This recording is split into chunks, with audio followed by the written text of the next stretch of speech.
والمرسلين أما بعد فأعوذ بالله من الشيطان الرجيم بسم الله الرحمن الرحيم اللهم صل على سيدنا ومولانا محمد النبي الأمي وعلى آله وصحبه وبارك وسلم۔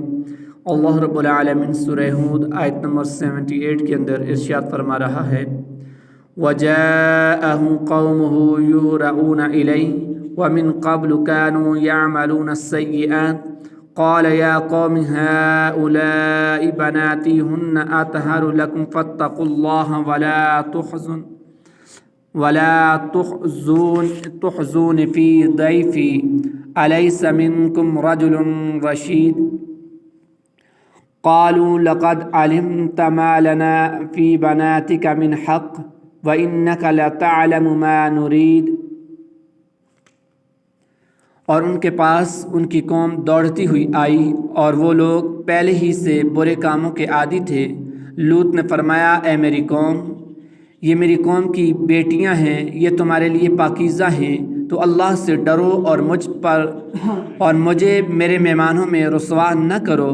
کیا تم میں کوئی ایک آدمی بھی نیک کردار والا نہیں؟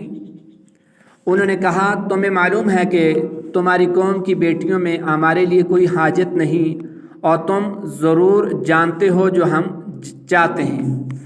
قال لو ان لی بکم قوة او آوی الى رکن شدید قالوا یا لوط انا رسل ربک لن يصلوا الیک فاسر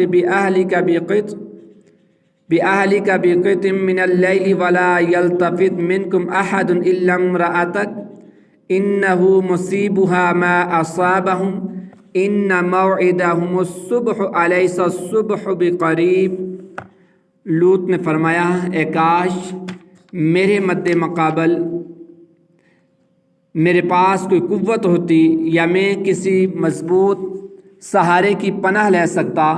فرشتوں نے عرض کی اے لوط ہم تمہارے رب کے بھیجے ہوئے ہیں، یہ لوگ آپ تک ہرگز نہیں پہنچ سکیں گے، تو آپ اپنے گھر والوں کو راتوں رات لے جائیں اور تم میں کوئی پیٹ پھیر کر نہ دیکھے سوائے تیری بیوی کے، بے شک اسے بھی وہی عذاب پہنچنا ہے جو ان کافروں کو پہنچے گا، بے شک ان کا وعدہ صبح کا وقت کا ہے، کیا صبح قریب نہیں؟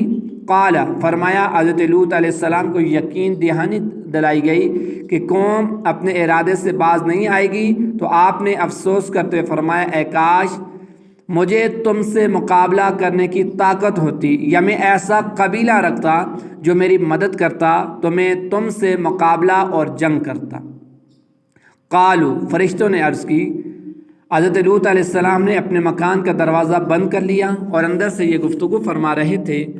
قوم نے چاہا کہ دیوار توڑ دیں۔ فرشتوں نے جب حضرت لوط علیہ السلام کا رنج اور بے چینی دیکھی تو عرض کی ہے لوط آپ کا پایا مضبوط ہے، ہم ان لوگوں کو عذاب کرنے کے لیے آئے ہیں، آپ ایسا کریں کہ دروازہ کھول دیں پھر ہمیں اور انہیں چھوڑ دیں، یہ لوگ آپ تک ہرگز نہیں پہنچ سکیں گے اور نہ ہی آپ کو کوئی نقصان پہنچا سکیں گے۔ حضرت لوط علیہ السلام نے دروازہ کھول دیا تو قوم کے لوگ مکان میں گھس آئے۔ حضرت جبرائیل علیہ السلام نے اللہ تعالیٰ کے حکم سے اپنا بازو ان کے چہروں پر مارا تو وہ سب اندھے ہو گئے اور حضرت لوط علیہ السلام کے مکان سے نکل کر بھاگے۔ انہیں راستہ نظر نہیں آتا تھا اور وہ یہ کہتے جاتے تھے کہ ہائے ہائے لوط کے گھر میں بڑے جادوگر ہیں، انہوں نے ہم پر جادو کر دیا۔ فَأَسْرِ بِأَهْلِكَ بِقِطْعٍ مِّنَ اللَّيْلِ تو آپ اپنے گھر والوں کو راتوں رات لے جائیے۔ فرشتوں کے اس کلام کا ایک معنی یہ ہے کہ اے لوط آپ اپنے گھر والوں کو راتوں رات یہاں سے لے جائیے اور آپ میں سے کوئی بھی پیٹ پھیر کر نہ دیکھے، لیکن آپ کی بیوی پیٹ پھیر کر دیکھ لے گی کیونکہ اسے بھی وہی عذاب پہنچنا ہے جو ان کافروں کو پہنچے گا۔ ان موعدہم الصبح بے شک ان کا وعدہ صبح کے وقت کا ہے۔ حضرت لوط علیہ السلام نے فرشتوں سے کہا یہ عذاب کب ہوگا؟ فرشتوں نے جواب دیا بے شک ان کے عذاب کا وعدہ صبح کے وقت کا ہے۔ تو حضرت لوط علیہ السلام نے فرمایا میں تو اس سے جلدی چاہتا ہوں۔ فرشتوں نے عرض کی صبح قریب ہی ہے، آپ اسے دور نہ سمجھیے۔ فلما جاء امرنا جعلنا عالیہا سافلہا وامطرنا علیہا حجارۃ من سجیل منضود۔ پھر جب ہمارا حکم آیا تو ہم نے اس بستی کے اوپر کے حصے کو اس کا نیچے کا حصہ کر دیا اور اس پر لگاتار کنکر کے پتھر برسائے۔ فلما جاء امرنا، پھر جب ہمارا حکم آیا۔ جب حضرت لوط علیہ السلام اپنے اہل و عیال کے ساتھ اپنی بستی سے نکلے تو انہیں حکم دیا کہ پیچھے مڑ کر کوئی نہ دیکھے۔ سب نے اس پر عمل کیا، لیکن آپ علیہ السلام کی بیوی نے جب سنا کہ اس کی قوم پر عذاب نازل ہونے والا ہے تو اس نے پیچھے مڑ کر چیخ کر کہا، ہائے میری قوم! تو اسے بھی ایک پتھر لگا اور وہ بھی اپنی قوم کے ساتھ ہلاک ہو گئی۔ حضرت لوط علیہ السلام کی قوم پر عذاب اس طرح آیا کہ یہ زمین کو پلٹ کر ان کے اوپر کر دیا، یعنی زمین کو اٹھایا اور بلندیوں پر لے گئے۔ اس حصے کو جہاں پر وہ لوگ آباد تھے، جہاں پر 4 لاکھ آدمی بستے تھے، اتنا اونچا اٹھایا گیا کہ وہاں کے مرغوں کی آواز، جانوروں کی آواز آسمانوں پر پہنچنے لگی، اور اس آہستگی کے ساتھ اس زمین کو اوپر اٹھایا، پھر اس بلندی سے اس کو اوندا کر کے پلٹ دیا، اور جو لوگ اس وقت بستی میں موجود نہ تھے، وہ جہاں کے سفر میں تھے، وہیں انہیں لگاتار پتھر برسا کر ہلاک کر دیا گیا۔ اور بعض مفسرین نے فرمایا کہ بستیاں الٹنے کے بعد انہی پر لگاتار پتھر برسائے گئے۔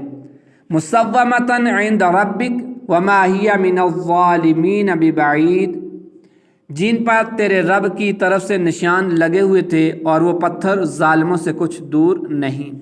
مصومۃ عند ربک، جن پر تیرے رب کی طرف سے نشان لگے ہوئے تھے۔ ان پتھروں پر ایسا نشان تھا جس سے وہ دوسروں سے ممتاز تھے۔ حضرت قتادہ رضی اللہ تعالی عنہ فرماتے ہیں کہ ان پر سرخ خطوط تھے۔ حضرت حسن رضی اللہ تعالی عنہ اور دوسرے مفسرین کا قول ہے کہ ان پر مہریں لگی ہوئی تھیں، اور ایک قول یہ ہے کہ جس پتھر سے جس شخص کی ہلاکت منظور تھی اس کا نام اس پتھر پر لکھا تھا۔ وما ہی من الظالمین ببعید، اور وہ پتھر ظالموں سے کچھ دور نہیں۔ امام مجاہد رحمۃ اللہ علیہ فرماتے ہیں کہ اس آیت میں کفار قریش کو ڈرایا گیا ہے۔ آیت کا معنی یہ ہے کہ حبیب مکرم صلی اللہ علیہ وآلہ وسلم، وہ پتھر آپ کی قوم کے ظالموں سے کچھ دور نہیں۔ حضرت قتادہ، حضرت اکرمہ رضی اللہ تعالی عنہما فرماتے ہیں اس آیت کا معنی یہ ہے کہ اس امت کے ظالموں سے وہ پتھر کچھ دور نہیں تھے۔ خدا کی قسم، اللہ تعالیٰ کسی ظالم کو ان پتھروں سے نہیں بچائے گا۔ امام راضی رحمۃ اللہ علیہ نے اس آیت کی ایک تفسیر یہ بھی ذکر کی ہے کہ وہ بستیاں جن میں یہ واقعہ رونما ہوا ہے کفار مکہ سے دور نہیں، کیونکہ وہ بستیاں ملک شام میں تھی اور شام مکہ سے قریب ہے۔ اللہ رب العالمین ہمیں قرآن کو سمجھنے کی توفیق عطا فرمائے، قرآن کے تقاضوں کو پورا کرنے کی بھی اللہ رب العالمین ہمیں توفیق رفیق مرحمت عطا فرمائے۔ وما علیہ الا